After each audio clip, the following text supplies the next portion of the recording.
Mi familia nunca se preocupó de mis abuelos, pero cuando fallecieron, heredé su casa y me trataron de egoísta y ladrón. Nunca imaginé que algo tan simple como recibir una casa pudiera desatar tanto odio, tanta rabia y tanta traición.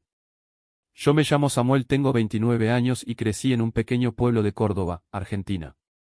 Mi infancia no fue fácil. Mi padre abandonó a mi madre cuando yo tenía apenas 5 años, y ella hizo lo que pudo para criarme sola, pero lo cierto es que quienes más me cuidaron, me apoyaron y me dieron un verdadero hogar fueron mis abuelos maternos, don Rogelio y la señora Amelia, como todos lo conocían. Mis recuerdos más cálidos están en esa casa, las tardes de mate en el patio, los cuentos antes de dormir, el olor del pan casero saliendo del horno. Mis abuelos eran humildes pero tenían un corazón enorme.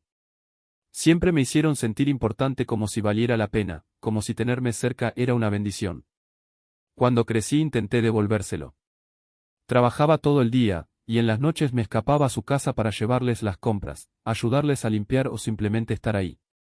Mi madre en cambio aparecía cada tanto, sobre todo cuando había cobros de por medio. Y mis tíos, bueno, ellos vivían cerca pero parecía que solo recordaban que los abuelos existían cuando había asado o cumpleaños. De resto ni una llamada. Mis abuelos envejecieron y comenzaron a enfermar. Fueron años duros. Yo pedí reducción de jornada para poder cuidarlos. Les cambiaba los pañales, los ayudaba a bañarse y cocinaba para ellos. No lo hacía por obligación, lo hacía porque los amaba. Cuando el abuelo Rogelio falleció, sentí que una parte de mí se fue con él. Y un año después, cuando la abuela Amelia partió, me sentí completamente solo en el mundo. Lloré días enteros. Pero lo que no sabía era que en medio de su lucidez, ellos habían hecho algo que cambiaría mi vida, y también desataría la furia de los que llevaban su sangre. 2 semanas después del entierro me llamaron del estudio jurídico. Había una lectura de testamento. Fui sin muchas expectativas. Pensé que con suerte, habrían dejado algo simbólico para mí. Pero no. Ahí frente a todos mis tíos, mis primos y mi madre, el abogado anunció, la señora Amelia y el señor Rogelio han dejado la totalidad de su casa, muebles y pertenencias a su nieto Samuel, como muestra de gratitud por los cuidados y el amor incondicional que él les brindó durante sus últimos años. El silencio fue sepulcral. Recuerdo que mi tía Martina me miró con una cara que nunca olvidaré, como si de pronto yo fuera un ladrón, un monstruo, una amenaza. Y fue ahí en ese instante cuando entendí que algo se había roto. Mi madre fue la primera en hablar. Esto no puede ser. Ese testamento está mal. Seguro los manipulaste. Vos los hiciste firmar algo cuando ya no estaban bien de la cabeza. Yo no podía creer lo que escuchaba. Mi propia madre diciendo eso de mí. Después de que fui yo quien los cuidó cuando nadie más quiso. Mamá, vos sabés lo que hice por ellos. Sabés que si no fuera por mí se habrían muerto solos. No digas eso. No me digas mamá. Me gritó. No sos ningún santo. Si te quedaste con la casa es porque sos un oportunista. Me levanté y me fui sin decir más. Salí temblando, sentí que el suelo se movía debajo de mis pies. La casa que había sido mi refugio ahora era el centro de una guerra. Intenté calmarme. Volví días después con las llaves que me habían entregado. Entré despacio como si invadiera un lugar sagrado. Todo estaba igual. Las fotos en las paredes, los manteles bordados por la abuela, el aroma tenue a lavanda que ella tanto amaba. Pero algo ya no estaba, la paz. Los primeros días fueron duros. No solo por la tristeza sino porque los mensajes comenzaron a llegar. Mi primo Matías me escribió. Vos sabés que esa casa no te corresponde. Tenés 2 semanas para salir antes de que tomemos otras medidas. Le contesté, ¿qué medidas? Van a tirarme a la calle porque mis abuelos me dejaron su casa. Su respuesta fue clara, te lo buscaste. A la semana alguien rompió las macetas del patio. Después me encontré con la cerradura rayada. Y una noche alguien tiró una piedra contra la ventana del cuarto que era de mi abuelo. No me robaron nada. Solo rompieron, solo marcaron territorio. Mi madre ya no me contestaba las llamadas. Y si me cruzaba con algún familiar en la calle, me ignoraban. Para ellos ya no existía. O peor, era el traidor, el usurpador. Una tarde mientras barría el patio, encontré un sobre debajo de la reja. Era una fotocopia del testamento tachada con marcador rojo y con una frase escrita a mano: no te vamos a dejar tranquilo. Me senté en la silla de mimbre de mi abuela y me quebré. Lloré como no lo hacía desde su muerte. No por la casa, no por el miedo, sino por la certeza de que mi propia familia me odiaba por algo que yo nunca pedí. Por algo que mis abuelos decidieron en plena conciencia. Me miré en el espejo esa noche. Tenía ojeras, la barba crecida, los ojos apagados y me pregunté si valía la pena seguir resistiendo. Fue entonces cuando tomé la decisión. Me levanté temprano al día siguiente sin haber dormido nada. El aire olía a encierro y a aceite viejo, ese aroma agrio que se queda en las paredes de las casas donde uno nunca se siente bienvenido. Fui directo al baño, abrí el grifo y dejé que el agua fría me golpeara la cara como una cachetada. Necesitaba despertar, sacarme de encima esa sensación de asfixia que me había acompañado toda la noche. Mientras me vestía mis pensamientos iban y venían como relámpagos. Cada palabra de mi madre, cada reproche de mis primos, cada comparación con mi hermana resonaban en mi cabeza como un eco insoportable. ¿Para qué te endeudaste, Samuel? Hubieras pensado en tu hermana, no tenés cabeza para estas decisiones, nunca vas a hacer nada bien. Palabras que, aunque disfrazadas de preocupación, venían cargadas de veneno. Agarré las llaves del auto y manejé sin rumbo durante más de una hora. La ciudad se despertaba de a poco con sus calles grises y sus negocios abriendo a medias. Me detuve frente a una cafetería cualquiera, bajé y pedí un café solo. Me senté en una mesa cerca de la ventana, solo con mis pensamientos. Observaba a la gente pasar, todos con prisa, todos con un destino. Yo en cambio no sabía ni por dónde empezar a reconstruirme. Tenía una casa. Mi casa, mi propio lugar, logrado con esfuerzo, con sacrificios que nadie quiso ver. Y aún así me sentía más huérfano que nunca. Mi familia, en lugar de alegrarse por mí, me trataba como si hubiera cometido una traición. Como si el hecho de no haber pensado primero en mi hermana fuera una herida imperdonable. Como si mi éxito fuera una amenaza para su narrativa de víctima. Ese día volví a mi casa al atardecer. Me senté en el suelo del living, entre cajas todavía sin abrir, y me quedé ahí en silencio, hasta que la oscuridad llenó todo. No encendí las luces. Me sentía como un extraño en mi propio hogar, como si no mereciera esa paz que tanto había anhelado. Pero en medio de ese silencio algo dentro de mí empezó a endurecerse. Como si el dolor se estuviera transformando lentamente en coraje. El día siguiente fue aún peor. Mi hermana me escribió un mensaje largo lleno de reclamos disfrazados de tristeza. No puedo creer que hayas hecho esto sin pensar en mí, decía. Siempre creí que me ibas a cuidar como los hermanos mayores deben hacerlo. Pero lo que más me dolió fue una frase al final: sos tan egoísta como papá decía. Ahí fue cuando entendí que la guerra ya no era solo con mis padres, sino también con ella. Que el resentimiento no era nuevo, solo estaba escondido bajo capas de fingido cariño. Ella no me veía como su hermano sino como su respaldo económico, su plan B, su garantía emocional. Y ahora que yo había roto ese contrato no escrito, me había convertido en el enemigo número uno de ella. Pasé los días siguientes sumido en un torbellino. Me alejé del trabajo, dejé de contestar mensajes, no salía salvo para lo mínimo necesario. Empecé a recordar cosas de mi infancia que creía olvidadas, como cuando rompí una lámpara y mi madre dijo: seguro fue Samuel porque Javiera nunca haría eso. O esa vez que me enfermé y aún así me llevaron al cumpleaños de ella, porque no podíamos arruinarle el día. Durante muchos años me tragué todo. El desprecio silencioso, las comparaciones, los favoritismos. Pensé que crecer me liberaría de todo eso. Pero no, solo me volvió más consciente de todo lo que me negaron, de todo lo que callé. Una noche mientras ordenaba unas cajas en el garaje, encontré una vieja foto de mis abuelos. Ellos sí me querían, ellos me enseñaron a trabajar, a no rendirme, a pelear por lo mío. Me dieron el empujón que mis propios padres nunca me ofrecieron. Y ahí, con esa foto en las manos llenas de polvo, tomé una segunda decisión: no iba a permitir que siguieran marcando el rumbo de mi vida. Si tenía que quedarme solo para encontrar paz, entonces abrazaría la soledad como mi nueva familia. Esa noche escribí un mensaje. No de reconciliación, no de disculpas, sino de cierre. Voy a seguir con mi vida con o sin ustedes.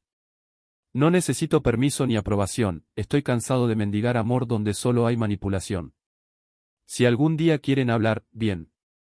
Pero será con respeto y no con exigencias. Lo envié, lo dejé ahí y apagué el celular.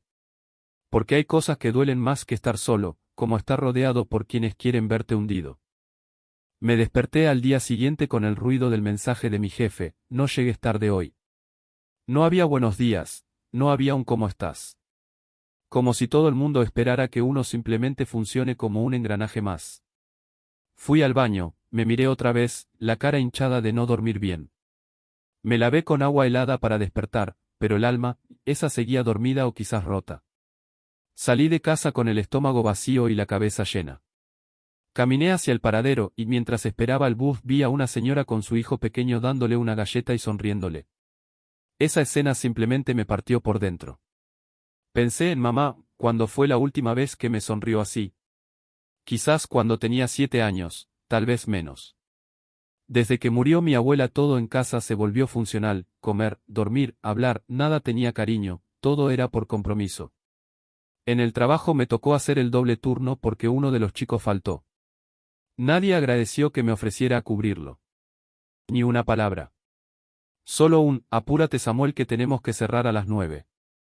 El encargado ni siquiera sabe que yo fui el primero en llegar y el último en salir durante los últimos 3 meses.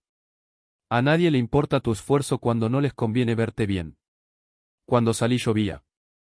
No llevaba paraguas y me mojé completo esperando la micro, para colmo no paró.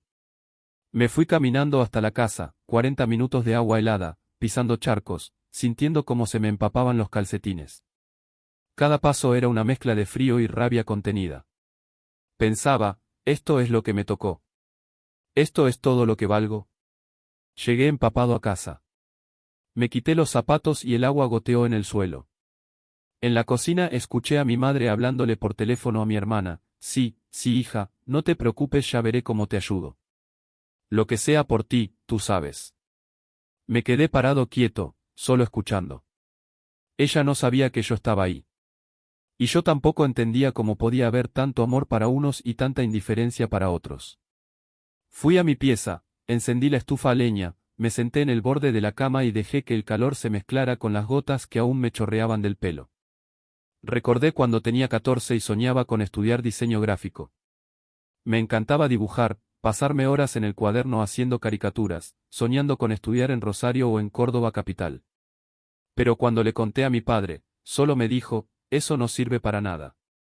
Haz algo que dé dinero. Desde ese día guardé mis lápices y no volví a tocar un cuaderno. Me dolió mucho que quien debía impulsarme fuera quien me bajó de golpe a la realidad. Afuera tronaba. El ruido del agua cayendo en el techo metálico parecía un lamento. Me eché para atrás y cerré los ojos. Pensé en la casa de mis abuelos, esa que está en el campo donde viví los únicos años que recuerdo con paz. Me imaginé ahí, solo, sin nadie gritándome, sin tener que soportar comparaciones, sin cargar la culpa de todo. Y entonces abrí los ojos. No podía seguir así. Ya no. Me di cuenta de que no iba a recibir aprobación, ni cariño, ni reconocimiento.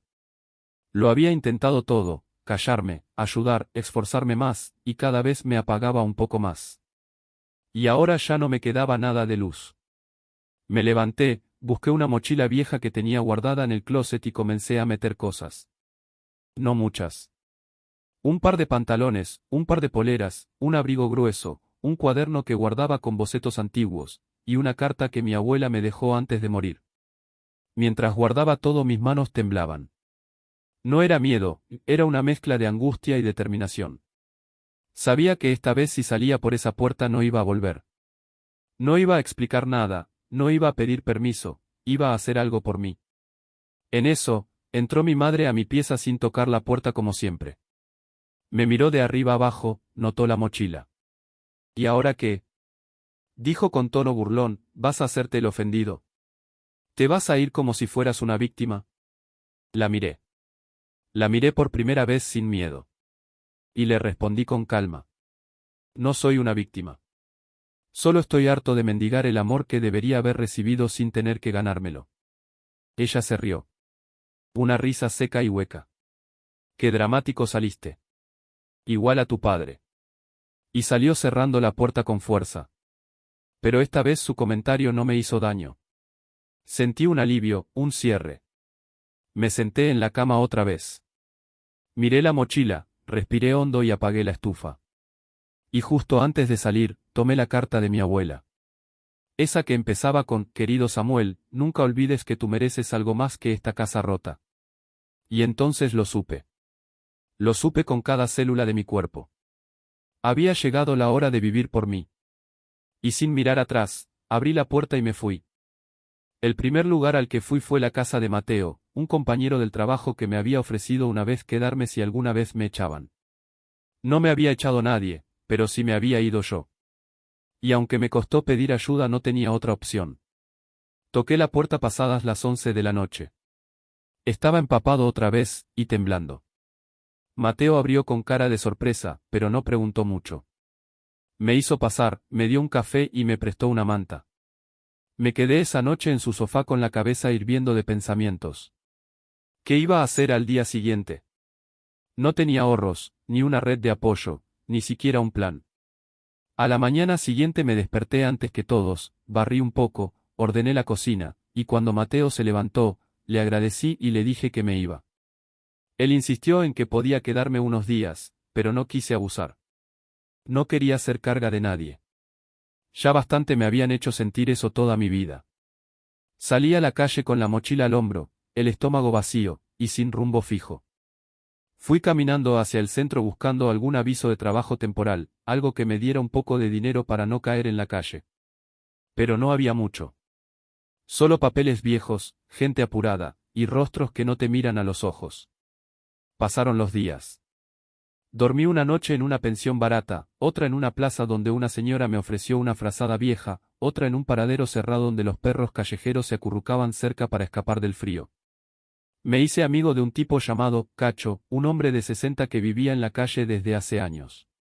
Él me enseñó cómo calentar comida en latas usando solo papel y piedras, cómo pedir comida sin parecer una amenaza, y sobre todo cómo mantener algo de dignidad cuando lo has perdido todo.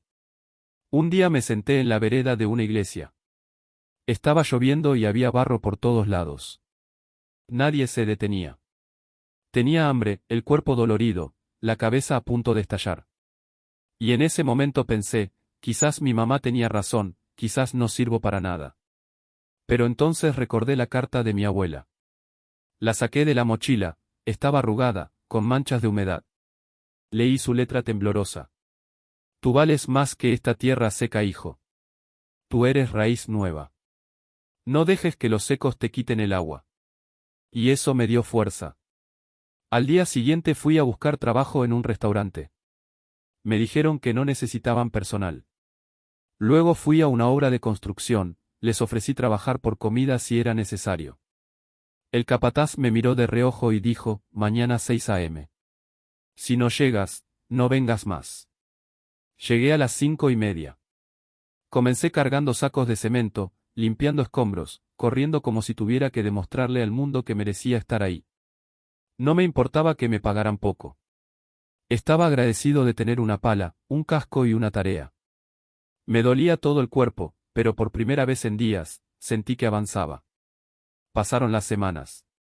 Me pagaron algo. Alquilé una habitación mínima en una pensión. Empecé a comprar comida en un almacén donde la dueña me regalaba el pan viejo de los domingos. En las noches volvía molido pero feliz. Hasta que un día, un accidente en la obra me golpeó con todo, una viga mal asegurada se cayó, y me aplastó la pierna. Estuve en el hospital casi un mes. Nadie de mi familia fue a verme. Ni mi madre, ni mi hermana, ni mi padre. Solo Mateo me llamó una vez. Te tengo una noticia, me dijo. Encontré ese cuaderno tuyo con los dibujos viejos. Lo dejaste en mi casa. Lo escaneé y lo subí a una página de artistas, y a la gente le gustó mucho. Yo no podía creerlo. Ese cuaderno había estado guardado por más de 10 años. Pensé que era una vergüenza, una pérdida de tiempo, y ahora alguien más lo valoraba. Mateo me mostró los comentarios: este artista tiene algo único, me emocionó su estilo, donde se puede ver más. Y en ese momento, entre el dolor de la pierna, el yeso, el suero colgando, y la comida sin sal del hospital, sentí una chispa. Una chiquitita. pero real. Cuando salí del hospital, cojeando, con un bastón que me prestaron, comencé a dibujar de nuevo. En las noches. Con una lamparita vieja, en un rincón de la pieza. Subía las ilustraciones a esa página, sin esperar nada. Pero pasaron cosas. Una editorial pequeña me escribió. Querían usar una de mis ilustraciones para una portada. Me pagaron poco, pero pagaron. Me pidieron más. Luego un canal de YouTube me pidió animaciones sencillas para sus historias. Aprendí a editar con vídeos gratis en internet, y lo hice. Me pagaron. Con ese dinero cambié de pensión. Una con cocina propia. Compré una mesa de segunda mano, una silla sin respaldo, y una lámpara que no titilara. Y ahí sentado frente a mi mesa, dibujando, editando, aprendiendo, volví a verme en el espejo. Esta vez ya no tenía ojeras. La barba seguía, pero era decisión mía. Los ojos estaban encendidos. Volví a hablar con Mateo. Le conté todo y me felicitó, me ofreció un trabajo fijo haciendo gráficas para su tienda online. Acepté. Empecé a cobrar en dólares. Poco, pero era más de lo que había imaginado hace un año atrás, cuando dormía con perros callejeros. Mi vida comenzó a tomar forma. Un día, mi madre me escribió. Hola Samuel, tu hermana está mal, ¿puedes ayudarnos con algo de plata? Leí ese mensaje 1, 2, 3 veces. No respondí de inmediato. Fui a caminar y pensé en todo. En lo que me quitaron, en lo que me negaron, en cómo me sacaron de su mundo como si yo fuera un error. Volví, y solo le respondí. No puedo ayudar con dinero, pero espero que ella se recupere. Cuídense. No hubo respuesta. Y tampoco la esperaba.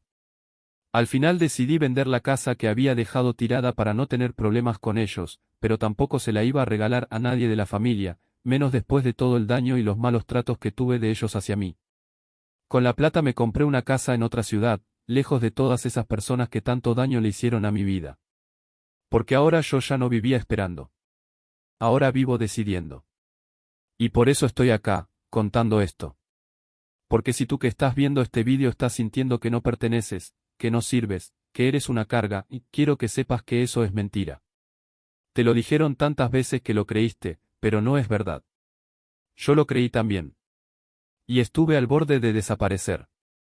Pero resistí. Y si yo pude, tú también puedes. Gracias por escuchar esta historia. Si te tocó, si te hizo pensar, si te removió algo adentro, te invito a suscribirte a este canal, dejar tu like y activar la campanita para más confesiones reales que, como esta, merecen ser contadas y escuchadas.